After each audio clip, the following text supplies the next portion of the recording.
Ça y est les gars, Donald Trump a annoncé enfin le cessez-le-feu entre l'Iran et les États-Unis. Qu'est-ce que ça signifie et surtout comment en profiter? Je t'explique tout en 2 secondes.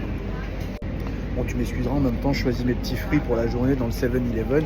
Mais globalement, hier, on a eu un coup de marché puisque Donald Trump a annoncé, après son ultimatum, après d'énormes menaces évidemment, et après des premières attaques sur l'île de Card, un cessez-le-feu entre l'Iran et les États-Unis. Donc évidemment que ça soulage les marchés.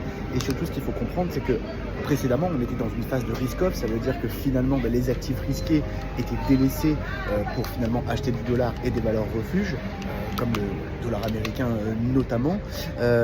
Et derrière, là, ce qu'il faut comprendre, c'est qu'on est dans une phase qui va s'inverser, puisque le pétrole est parti fortement à la baisse, moins 15%. On est passé complètement à la hausse sur les indices boursiers, plus 3-4% sur les indices américains et les indices européens. Donc finalement, on passe d'une phase de risk-off à une phase de risk-on, où finalement, eh bien, si le pétrole continue à baisser et ne réintègre pas les 100, eh bien, on pourra avoir une continuation de la hausse sur les indices boursiers et sur les cryptos également, qui finalement, dans ce conflit, n'ont pas tellement baissé, elles ont été plutôt résilientes. Bref, en tout cas, on est passé d'une phase de risk-off à risk-on, et donc il faut essayer évidemment de s'adapter, en profiter. On va essayer surtout de voir si c'est pas du mytho encore cet accord. Bref, en tout cas, j'espère que vous avez kiffé cette vidéo.